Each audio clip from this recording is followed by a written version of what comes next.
ভেসে ভেসে আসছিল, আমি নিয়ে এসেছি। ও রাধা, আজ থেকে এ তোমাকে মা বলে ডাকবে, আমাকে বাবা বলে ডাকবে। এ আজ থেকে আমাদের সন্তান। দেখতে দেখতে সন্তানটা বড় হচ্ছে, কিন্তু সন্তানের যে কি নাম তা তো এরা জানে না। তাহলে সন্তানের একটা নাম দিতে হবে। আচ্ছা মায়েরা, 6 মাস পরে ছেলেদের একটা অনুষ্ঠান হয় যখন বাচ্চা হয়, অনুষ্ঠানটার নাম কি? জন্মদিন, অন্নপ্রাশন। এখন তো ছেলে হওয়ার সঙ্গে সঙ্গে বা ছেলে হওয়ার আগেই বাবা মায়েরা নাম ঠিক করে রেখে দেয়। তখন ওই অন্নপ্রাশনের সময় ছেলের একটা নাম ঠিক করা হতো।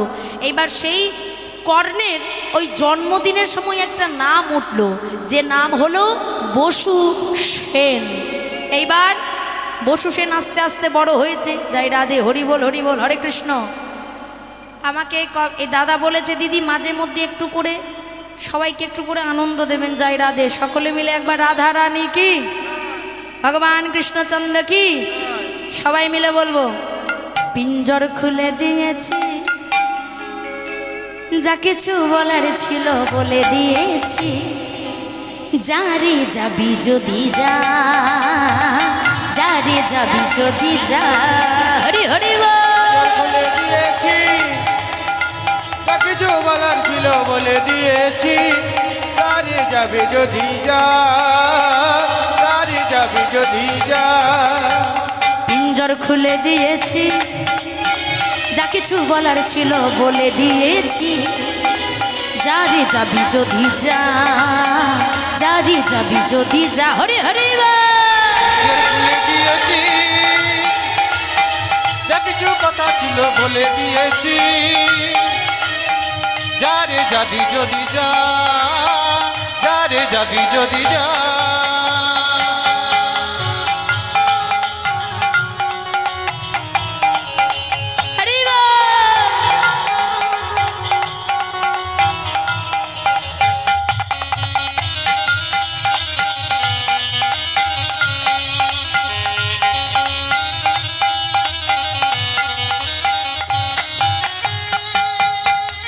আর কতদিন, আর কতদিন থাকবি ফাঁকি খাঁচার ভিতরে, একদিন খাঁচা ছেড়ে যাবি যে উড়ে।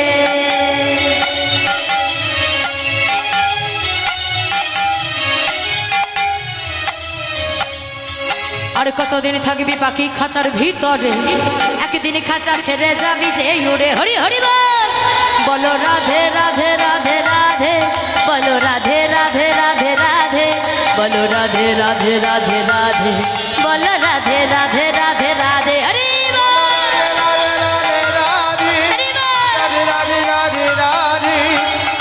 রাধে রাধে রাধে রাধে, রাধে রাধে রাধে রাধে।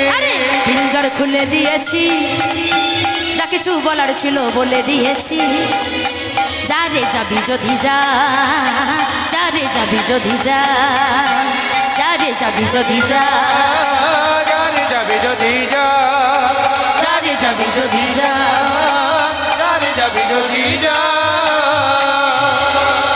তাই সেই বসু সেন দেখতে দেখতে বড় হয়েছে। এইবার অস্ত্রবিদ্যা শিখবে, মনে মনে বড় বাসনা। অস্ত্রবিদ্যা শিখতে গেল কার কাছে? পরশুরামের কাছে। হরি বল হরি বল। ভগবানের 10টা অবতার, সত্যযুগে 5টা, ত্রেতা যুগে 2টো, দাপর যুগে 1টা, আর কলি যুগে 2টো। সত্যযুগে 5টা কি কি? নৃসিংহ, বরাহ, কুর্ম, মিহির, বামন, 5 অবতার। ত্রেতা যুগে 2টো, পরশুরাম আর একটা যায় রাধে। বলে দিই, মা কৌশল্যার গর্ভে অযোধ্যায় দশরথের ঔরসে সীতাপতি রাম বা দাশরথী রাম, আর মা রেণুকার গর্ভে যে রাম জন্মগ্রহণ করেছিলেন যমদগ্নির ঔরসে, তার নাম হলো পরশুরাম বা ভৃগুরাম। আর কে? এই দাপর যুগে একটা রাম ছিল যার নাম হলো বলরাম, আর কলিতে 2টো রাম। একটা হচ্ছে 2টো অবতার যাই রাধে, একটা কল্কি অবতার আসতে বাকি আছে, আর একটা হয়ে গেছে বুদ্ধ অবতার। ভগবানের 10টা অবতার। তাই সেই পরশুরাম বা ভৃগুরামের কাছে এইবার কর্ণ গেছে অস্ত্রবিদ্যা শিখতে। যতবার বলে বাবা তোর পরিচয় কি, ততবার নিজের পরিচয় গোপন করে যায়। এমন সময় কি হয়েছে, একদিন ভিগুরাম বা পরশুরাম কর্ণের কোলে ঘুমিয়ে গেছে। এমন সময় একটা বিষাক্ত পোকা কর্ণের উরুদেশটা কাটে। তীব্র জ্বালা, তীব্র যন্ত্রণা, তথাপি নড়াচড়া করে না। এমন সময় কি হয়েছে, ওই পরশুরাম ঘুমাচ্ছিল, নিজের হাতটা পড়েছে রক্তের স্রোতে, চমকে উঠেছে, এত রক্ত কোথা থেকে এলো। এমন সময় হাতটা ধরে চাই ছেলে, যে ছেলের মধ্যে এত গুরু ভক্তি থাকে সে তো যেমন তেমন সন্তান হতে পারে না, যাই রাধে, সে তো যেমন তেমন ছেলে নয়। কেননা গুরু ভক্তি সবার মধ্যে থাকে না, থাকে সবার মধ্যে থাকে না। সরল মনে গুরুকে পাওয়া যায়, যাই রাধে। সরল মন না থাকলে গুরুকে পাওয়া যায় না। এক ছেলে ছিল যার নাম হলো ভোলা। গ্রামে তাকে সবাই দেখতে পারতো না, কেন এত খায় ও ভোলা, এত খায়, কোনো নেমন্তন্ন বাড়িতে তাকে নেমন্তন্ন করে না। ও একাই 70টা মিষ্টি খেয়ে নেবে, 200টা লুচি খেয়ে নেবে, এরকম খাবার। এবার এত খাবার যদি খায় তাহলে কেউ নেমন্তন্ন করবে, যাই রাধে। হ্যাঁ, হরিবল হরিবল, হাসছেন মায়েরা। এইরকম খাবার খায়। এবার কারোর বাড়িতে যদি কাজ করে দেয় তাহলে সে একটু খেতে দেয়, এরকম। এবারে ভোলাকে বাড়ি থেকেও তাড়িয়ে দিয়েছে, এত খাবার কে দেবে, বাবা মা নেই। কাঁদতে কাঁদতে কাঁদতে কাঁদতে মন খারাপ করে সরল মানুষ, ওর নামেও ভোলা, কাজেও ভোলা। এমন সময় কি এসেছে, এসেছে এক গুরুদেবের আশ্রমে। আর গুরুদেবের আশ্রমে যেই না এসেছে, যেই না আশ্রমের বাইরে আছে, দেখছে খুব সুন্দর একটা গাওয়া ঘিয়ের গন্ধ বেরোচ্ছে, মনে হচ্ছে এখানে বেশ ভালো ভালো খাবার দাবার হয়। আচ্ছা বেশ, এখানে আশ্রম তো দেখা যাক। গুরুদেবের চরণে প্রণাম করেছে। গুরুদেব মনে মনে চিন্তা করছে, মনে হয় খুব কৃষ্ণপ্রেমিক ভক্ত। তা বাবা তোমার নাম কি? আগে গুরুদেব আমার নাম ভোলা। আচ্ছা তুমি কাজ টাজ করতে পারো? হ্যাঁ গুরুদেব আমি সব কাজ করতে পারি, আমি ঝাঁট দিতে পারি, আমি কাপড় কাচতে পারি, আমি বাসন মাজতে পারি, আপনি যা বলবেন আমি সব করে দেবো। আচ্ছা বেশ, গুরুদেবের আশ্রমে থাকে, এইভাবে দিন পেরোতে থাকে। এইবার এসেছে 14 দিন পেরিয়ে গেছে, 15 দিনের মধ্যে পড়ে গেছে একাদশী। এবার একাদশীতে তো আশ্রমে কোনো খাবার হবে না, সবাই তো উপোস, নির্জলায় একাদশী চলছে। এইবার ভোলা সকালবেলাতে উঠেছে, মনে মনে চিন্তা করছে কোনো কিছু খাবারের গন্ধ পাচ্ছি না কেন, আজকে কি সব খাওয়া দাওয়া হবে না নাকি, সব গেল কোথায়? রান্নাঘরে যাচ্ছে, দেখছে রান্নাঘরে সব বন্ধ, কিচ্ছু হয়নি। গুরুদেবের কাছে এসে বলছে, গুরুদেব এখন কি করা যায়? কেন না, আজকে তো দেখছি সবই বন্ধ হয়ে গেছে। তো আপনি তো জানেন সারাদিনে 3 বেলা আমাকে খেতে দিতেই হবে, আমি না খেয়ে থাকতে পারবো না। এমন সময় গুরুদেব বলছে, বাবা আজ তো একাদশী, আজকে আমার এই আশ্রমে কোনো কিছু রন্ধন হবে না। তুই এক কাজ কর, এই 500 আটা আর ওই একটু আলু আর একটু গাওয়া ঘি নিয়ে যা, তুই বাগানে গিয়ে বা জঙ্গলে গিয়ে তুই তোর মতো করে খেয়ে নিস। এবার ওই 500 আটা আর কিছু আলু আর ওই গাওয়া ঘি নিয়ে গিয়ে এইবার ভালো করে রুটিটা তৈরি করেছে, আলু সেদ্ধ করেছে, আর তার উপরে ওই রুটির ওপরে গাওয়া ঘিটা মাখিয়েছে। এবার খাবার আগে গুরুদেব ভোলা চিন্তা করছে, গুরুদেব যেমন ভগবানকে দিয়ে খায়, আমাকেও ভগবানকে দিয়ে খেতে হবে। তো রাজা রাম আই রে, সীতা রাম আই রে, তেরে সেবা লাগে ভোগ লাগা। রাজা রাম আই রে, সীতা রাম আই রে, তেরে লিয়ে मैं तो भोग लगा। राजा राम आई रे, सीता राम आई रे, तेरे लिए मैं तो भोग लगा। এবার যেই না দেখেছে রাজা রাম আই রে, সীতা রাম আই রে, প্রভু রামচন্দ্র লক্ষণকে নিয়ে এসে উপস্থিত হয়ে গেছে। এই তোমরা কারা গো? এই তো তুই আমাদের একটু আগে ডাকছিলিস রাজা রাম আই রে, সীতা রাম আই রে। আচ্ছা এসেছে যখন তখন ভালোই হয়েছে, তাহলে সেবা করো। এইবার ওই যে 500 আটা রুটি আলু সেদ্ধ যা ছিল রাম লক্ষণ 2 জনে খেয়ে নিয়েছে, হয়ে গেল। সেই দিন আর কিচ্ছু জুটলো না। ভোলা মনে মনে চিন্তা করছে কী বা করা যায়। আচ্ছা বেশ, আচ্ছা শোনো ভোলা, এর পরের দিন তুমি আবার যখন আসবে তখন আর একটু বেশি করে নিয়ে আসবে, কেমন? ঠিক আছে। আবার ঠিক 15 দিন পেরিয়েছে, আবার একাদশী পড়েছে। গুরুদেব, হ্যাঁ বলো বাবা। না আজ আমার 500 আটাতে হবে না, আজ আপনি আমাকে 1.5 কিলো আটা দিন। মনে মনে চিন্তা করছে ওরা 2 জন আসছে, আমি একা, তাহলে 1.5 কিলো আটা দিলে হবে। হ্যাঁ 1.5 কিলো আটা দিলে হবে। 1.5 কিলো আটা, 1.5 কিলো আলু আর বেশি করে একটু গাওয়া ঘি দিয়েছে। এইবার রুটি তৈরি করেছে, আলু সেদ্ধ করেছে, ঘিটা রুটির মধ্যে দিয়ে এইবার ডাকছে, রাজা রাম আই রে, সীতা রাম আই রে, मैं तेरे लिए भोग लगाओ रे। राजा राम उलूध्वनि हरि हरि तेरे लिए भोग लगाई। राजा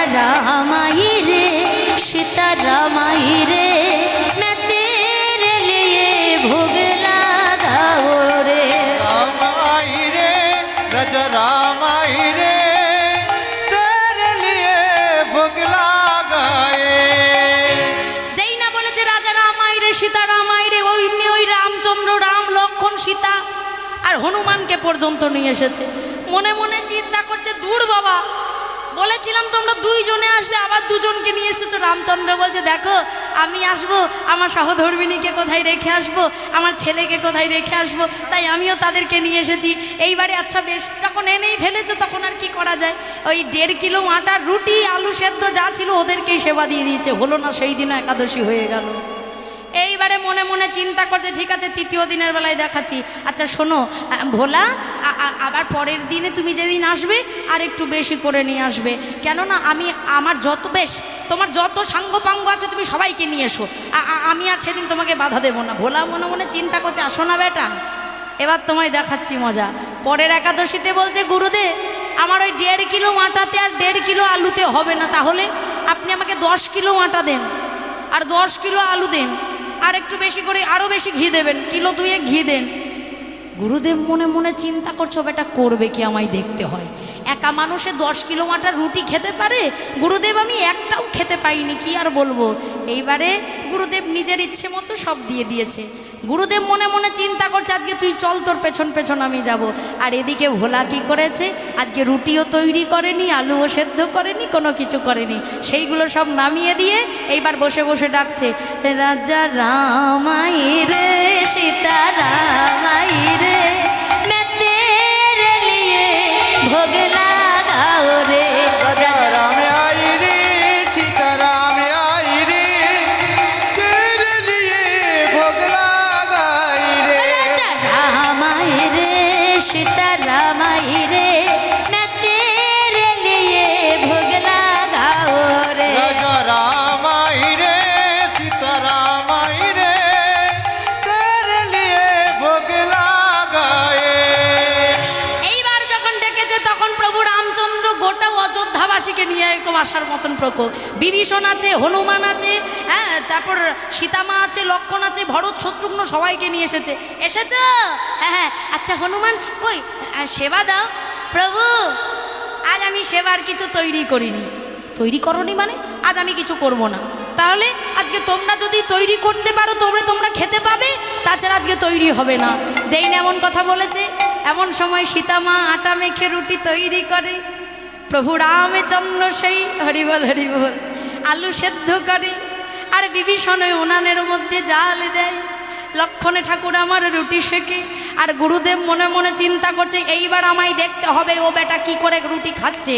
আর গুরুদেব যেই না জঙ্গলের মধ্যে প্রবেশ করেছে, দেখছে কি না, দেখছে যে আজকে ভোলা শুধু বসে আছে আর ওই আটা আলু সব পড়ে আছে। এমন সময় গুরুদেব ভোলার কাছে এসে বলছে, ভোলা, এই ভোলা, তুই যে প্রত্যেক দিন ওই আটা আলু নিয়ে আসিস, ওই তো সব নামানো রয়েছে, এগুলো খাই কে? ওমা গুরুদেব, আপনি দেখতে পাচ্ছেন না? ওই দেখুন সীতামা রুটি তৈরি করছে, বিভীষণ জাল দিচ্ছে, লক্ষণ ঠাকুর রুটি সেকছে, আর রামচন্দ্র ওই দেখুন বসে রয়েছে। তুই কি আমাকে সাথে মিথ্যে কথা ফাজলামি করছিস? আরে আমি আপনার সঙ্গে ফাজলামি কেন করবো, আপনি দেখুন না। যেই না এমন কথা বলেছে, এমন সময় ভোলা বলছে, প্রভু আমার গুরুদেব কেন আপনাকে দেখতে পাচ্ছে না? তখন প্রভু রামচন্দ্র বলল, শোনো ভোলা, তুমি যেমন সরল মন দিয়ে আমায় ডেকে আমায় কৃপা পেলে, তোমার গুরুদেবে এখনো পর্যন্ত তার সরল মনে আমায় দর্শন করতে পারে নাই। তোমার গুরুদেব এখনো সরল মন তৈরি করতে পারে নাই। তবে কি আমার গুরুদেব আপনাকে দেখতে পাবে না? তবে কি আমায় অবিশ্বাস করবে? না ভোলা, একবার তোমার হাতটা গিয়ে তোমার গুরুদেবকে স্পর্শ করে দাও, তাতেই তোমার গুরুদেব দেখো দেখতে পাবে। যেই না এমন কথা বলেছে, এমন সময় ভোলা গিয়ে বলে, ও গুরুদেব। যেই না গুরুদেবের অঙ্গটা স্পর্শ করে দিয়েছে, অমনি দেখছে স্বয়ং রাম লক্ষণ ভরত শত্রুঘ্ন সীতামা দাঁড়িয়ে আছে। এমন সময় গুরুদেব গিয়ে ভোলার চরণ দুটো ধরে বলে, ওরে ভোলা রে, আমি তোর গুরু হয়ে যে কাজ করতে পারলাম না, তুই আমার শিষ্য হয়ে সে কাজ করলি, তাই আজ থেকে তুই আমার গুরু, আমি তোর শিষ্য। যাই রাধে। তাই আজকে সেই কর্ণ পরশুরামের কাছে অস্ত্রবিদ্যা শিখতে গেছে, কিন্তু পরশুরাম যেই না রক্তের স্রোত বয়ে যাচ্ছিল, হাতটা চেপে ধরে চাই ছেলে, যতবার তোমাকে পরিচয় জিজ্ঞেস করি তুমি তোমার পরিচয় গোপন করে দাও। আজকে বলতে হবে তুমি ব্রাহ্মণ না ক্ষত্রিয়। যেই না এমন কথা বলেছে মনে মনে চিন্তা করছে এ জগতে সবাইকে মিথ্যে বললে পাপ হয়, পাপের খণ্ডন হয়, কিন্তু গুরুদেবকে যদি কেউ মিথ্যে বলে সে পাপের খণ্ডন হয় না। তাই গুরুদেব যেই না স্পর্শ করেছে বলল, গুরুদেব আমি একজন সুতপুত্র, বেরিয়ে যা, দূর হয়ে যা। ওরে গুরুদ্রোহী, ওরে দুরাচারী, তোর এত বড় স্পর্ধা, তুই আমার কাছে এসেছিস সুতপুত্র অস্ত্রবিদ্যা শিখতে। শুনে রাখ কর্ণ, আমি তোর মাথায় হাত দিয়ে অভিশাপ দিলাম, যে অস্ত্রবিদ্যায় আমি তোকে শিখিয়েছি, লক্ষ্যভেদের আসর যখন বসবে, ব্রহ্ম মুহূর্ত যখন হবে, তখন তুই লক্ষ্য ভ্রষ্ট হবি, আর এই কুরুক্ষেত্রের মাঠে তৃতীয় পাণ্ডব অর্জুনের হাতে তোকে শেষ হতে হবে। হরিবল হরিবল। আর এমন সময় খবরটা চলে গেল মা দ্রৌপদীর কাছে। দ্রৌপদী কর্ণকে খুব ভালোবাসতো, আর যেই না শুনতে পেল দ্রৌপদী একজন সুতপুত্র, রাজ্যের মধ্যে দ্রৌপদী বলল, বেরিয়ে যাও, এই রাজ্যে কোনো শূদ্রের জায়গা নেই, চলে যাও। আর এই অপমান সহ্য করতে না পেরে কর্ণ ছুটতে ছুটতে চলে যাচ্ছে নিজের প্রাণ বিসর্জন করবে বলে। আর এমন সময় কি হয়েছে, এমন সময় এক সুন্দরী সুশীলা রমণী আজ বাগানে ফুল তুলতে এসেছে। আহা, চম্পা চামেলি গোলাপের ঝাঁকে, চম্পা চামেলি গোলাপের ঝাঁকে, এমন রজনী আমি দেখিনি তো আগে, এমন রজনী আমি দেখিনি তো আগে, চম্পা চামেলি গোলাপের ঝাঁকে, চম্পা চামেলি গোলাপের ঝাঁকে, চামেলি গোলাপের ঝাঁকে। আরে যেই না কর্ণ ছুটতে ছুটতে চলে যাচ্ছে, এমন রজনী আমি ওই না দেখিনি তো আগে, এমন রজনী আমি দেখিনি তো আগে, চম্পা চামেলি গোলাপের তাই গৌর হরিব। চামেলি গোলাপের সাজে, চম্পা চামেলি গোলাপের ঝাঁকে। আর যেই না কর্ণ গঙ্গার জলে প্রাণ বিসর্জন করবে, এমন সময় কর্ণের হাতটা ধরেছে। আগেকার যুগে একটা নিয়ম ছিল, যে নিয়মটা হচ্ছে পাণিগ্রহ, অর্থাৎ কোনো নারীর যদি 2-3 বার বিবাহ হয়েও থাকে, যদি কোনো পুরুষের অঙ্গ স্পর্শ করে তাকে সেই মুহূর্তে পুরুষ অর্থাৎ স্বামীরূপে গ্রহণ করতে হবে। আর কোনো পুরুষের যদি 2-3 বার বিবাহ হয়েও থাকে, তবে যদি কোনো নারীকে স্পর্শ করে তাহলে তাকে সেই মুহূর্তে স্ত্রীর মর্যাদা দিতে হবে। ভাগ্যি সেই নিয়মটা কলিযুগে ছিল না, তাহলে যে কি মুশকিল হতো। হরিবল হরিবল। এমন সময় কি হয়েছে, এমন সময় সবাই খবর পেয়ে গেল কর্ণ আর পদ্মার বিবাহ দিতে হবে। তাই আজকে কর্ণ বিবাহ করতে যাচ্ছে পদ্মাকে। যায় রাধে, কেমনভাবে বিয়ে বাড়ি যাবেন তো? বিয়ে বাড়ি তৈরি করতে হবে। হরি হরি বল। রাধা রানীকে উলুধ্বনি হবে কি? আহা বর এলো বর, বর এলো বলে পড়ে গেল সারা রে, পড়ে গেল সারা। উলুধ্বনি হরি হরি বল। বর এলো বর এলো বলে পড়ে গেল সারা রে, পড়ে গেল সারা। বর এলো বর এলো বলে পড়ে গেল সারা রে, পড়ে গেল সারা। বর এলো বর এলো বলে পড়ে গেল সারা রে, পড়ে গেল সারা। পাড়া প্রতিবেশী সবে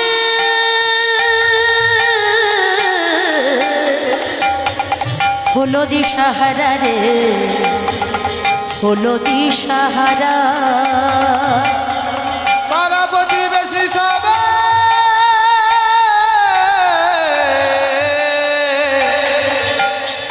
হলো দিশাহারা রে, হলো দিশাহারা।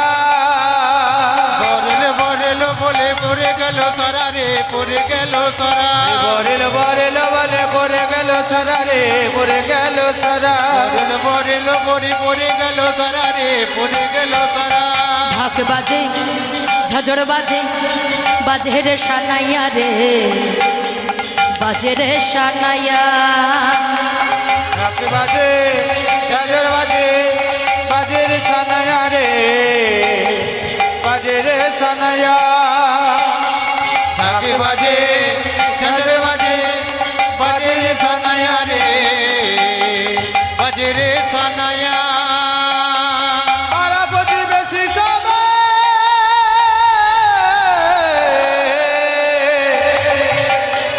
হলো দিশা খারা রে হলো দিশা খারা আরে বড়লো বড়লো বলে পড়ে গেল সারা রে পড়ে গেল সারা বরেল বলে পড়ে গেল তারা রে পড়ে গেল তারা বরেল বরেল বলে পড়ে গেল সারা তুলু ধনি হরি হরি বল হরি বল পড়ে গেল তারা রে পড়ে গেল তারা বরেল বরেল বলে পড়ে গেল সারা রে পড়ে গেল সারা এইবার কর্ণের সঙ্গে পদ্মার বিবাহ হয়েছে বেশ কিছুদিন পরে মা পদ্মাবতী সন্তান সম্ভবা হলো মা পদ্মার একটা সন্তান হয়েছে তারও 6 মাস পরে অন্নপ্রাশনে একটা নাম রাখা হলো পিতার নাম মিলিয়ে সেই সন্তানের নাম রাখা হলো বাবার নাম ছিল বসু সেন তাই ছেলের নাম রাখা হলো বৃষকেতু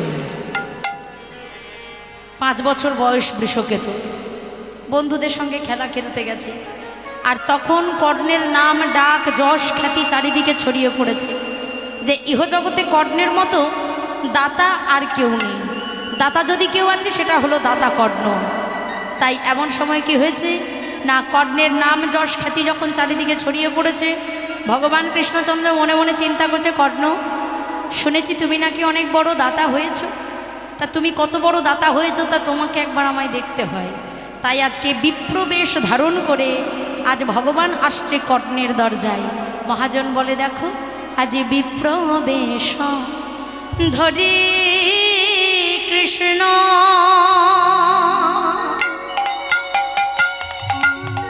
ওই না করিল মন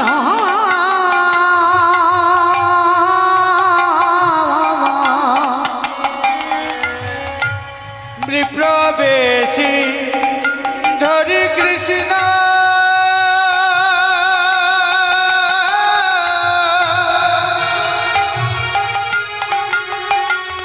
আজি করিল মন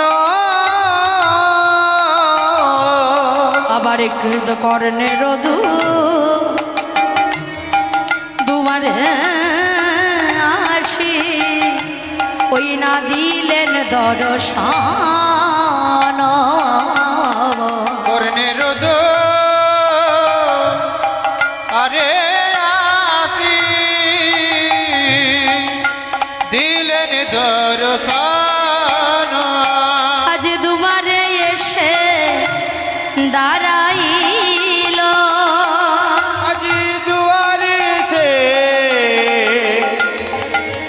দাঁড়াইল আজ দুবারে এসে ওই না দাঁড়াইল ওই না দুয়ারে এসে দাঁড়াইল আজ বিপ্রবেশ ধরি কৃষ্ণ ওই না দুবারে এসে দাঁড়াইল ওই না বিপ্লবেশ ধরি কৃষ্ণ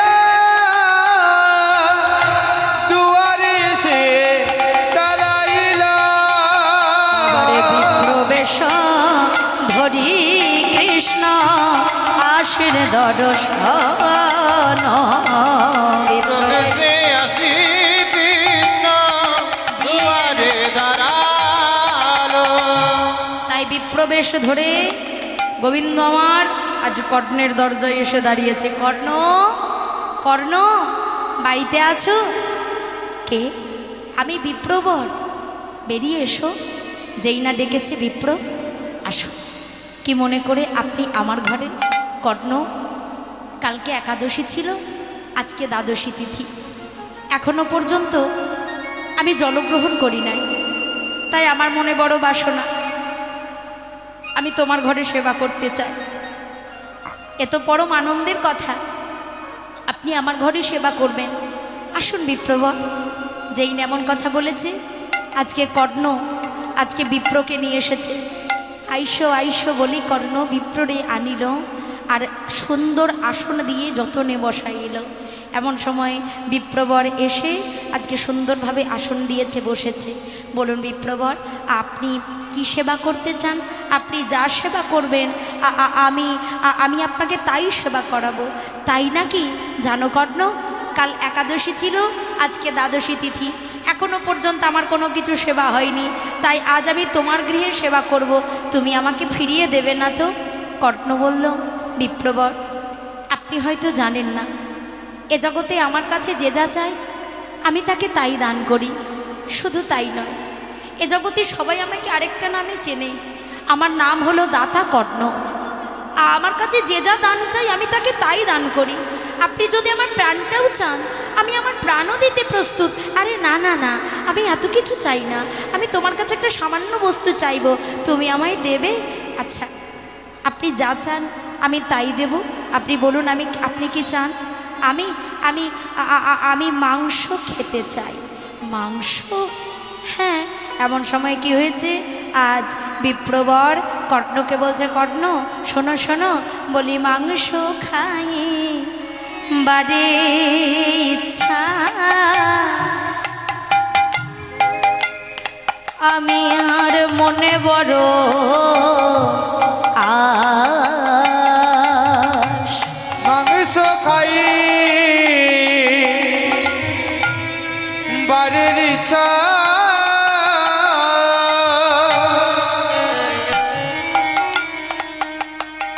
আমার মনে বড়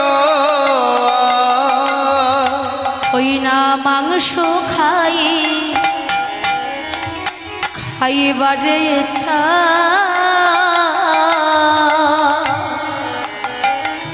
আমার মনে বড় আশ। ওই না মাংস খাই বাড়ি ইচ্ছা, মনে বড় আমার মনের ইচ্ছা করিলাম প্রকাশ। আর আমার মনের ইচ্ছা করিলাম প্রকাশ। আবার ত্রিশত রহ কর্ণ,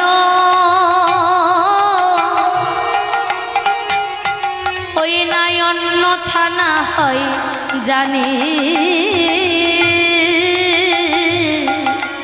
ত্রিশত করহু অন্ন,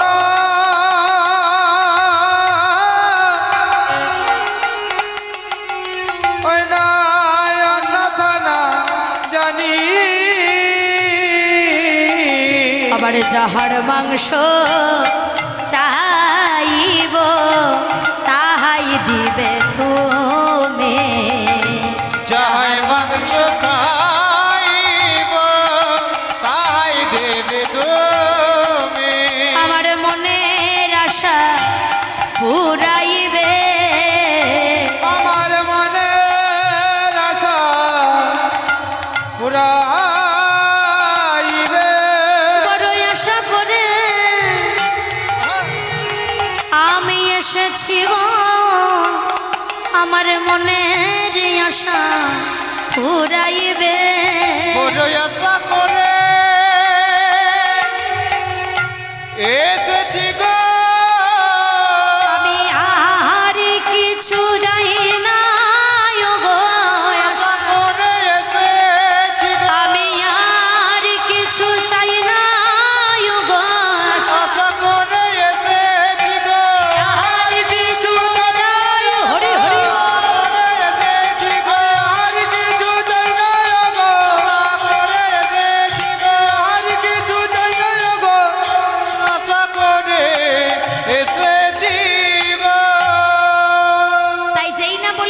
মাংস খাইবারই ইচ্ছা মনে বড় আশ, আমারও মনের ইচ্ছা করিলাম প্রকাশ। মাংস? বিপ্রবর, আপনি কোন মাংস সেবা করতে চান? আপনি কার মাংস সেবা করতে চান বলুন?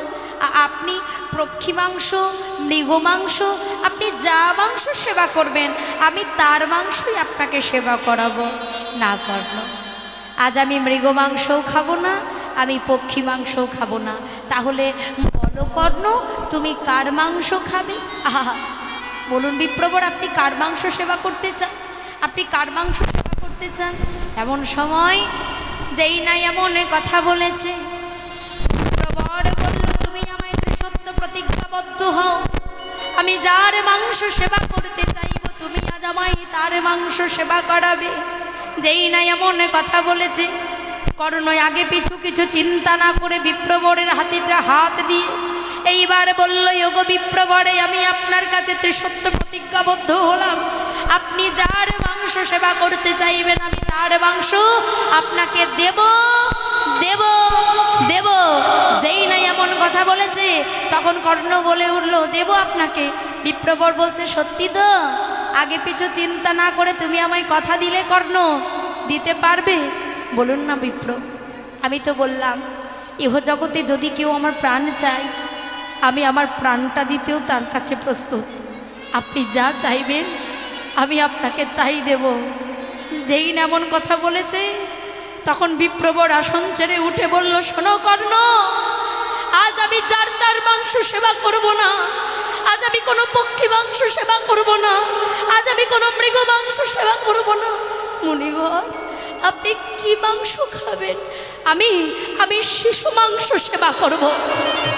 শিশু মাংস? কোন শিশু?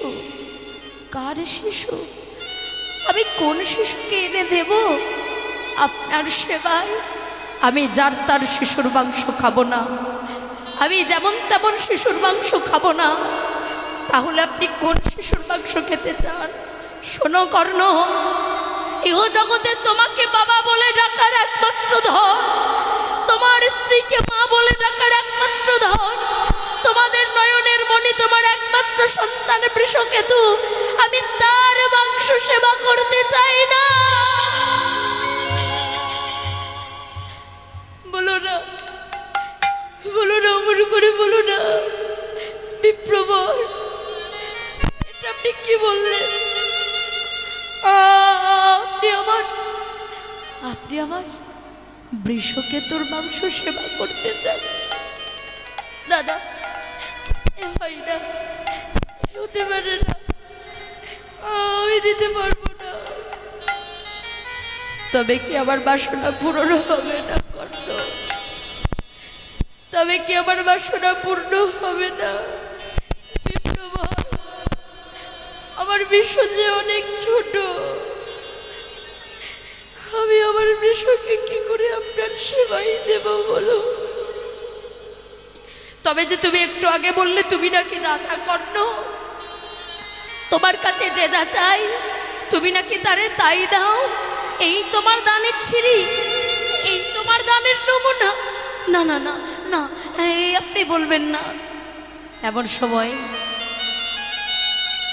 কর্ণ বলে উঠল, মুনিবর, বৃষ যদি আমার একার সন্তান হতো আমি হয়তো আপনার কাছে অনুমতি আপনাকে দিতাম, কিন্তু আমার ঘরে আছে আমার স্ত্রী পদ্মা।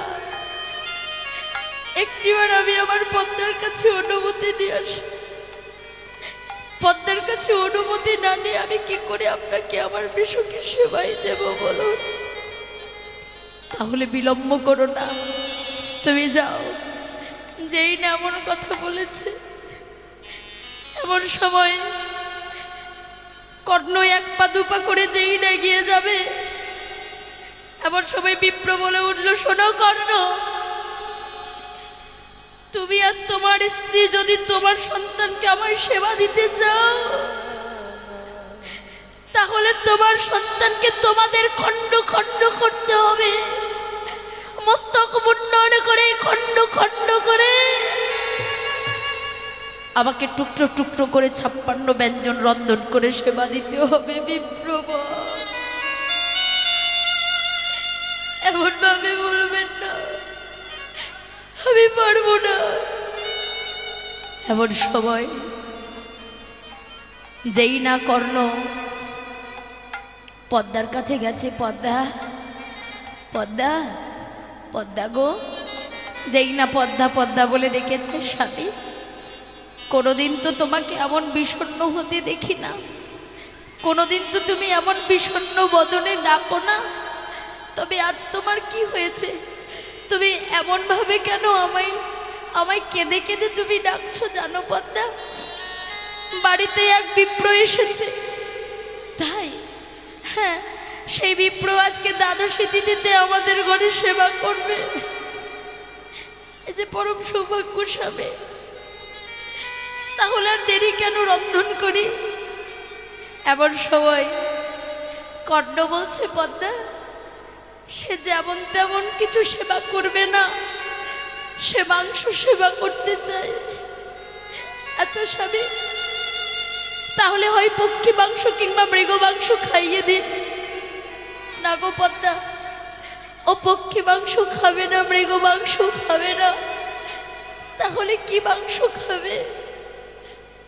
শিশু মাংস সেবা করবে। শিশু? কোন শিশু? কার শিশু? যেমন তেমন শিশু নয়, ইহ জগতে তোমাকে মা বলে ডাকার একমাত্র ধন, আমাকে পিতা বলে ডাকার একমাত্র সম্বল, তোমার আমার একমাত্র নয়নের মণি। আমাদের বৃষ বৃষকেতুর মাংস সেবা করতে চাই না। না, ওই বিপ্রকে আপনি চলে যেতে বলুন স্বামী, ও কোনোদিন যেন আমাদের ঘরে আর না আসে, কোনোদিন যেন আমাদের ঘরে না আসে স্বামী। কিন্তু পদ্মা, আমি যে তোমার কথা না শুনে, আমি যে তাকে কথা দিয়েছি যে আমি তাকে সেবা দেবই দেব।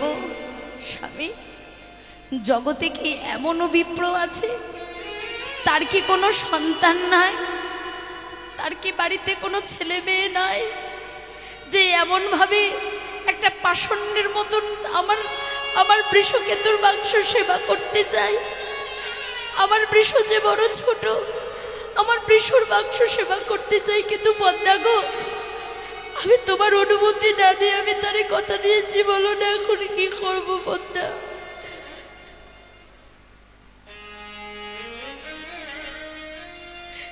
মা পদ্মাবতী বলে, ওগো স্বামী গো,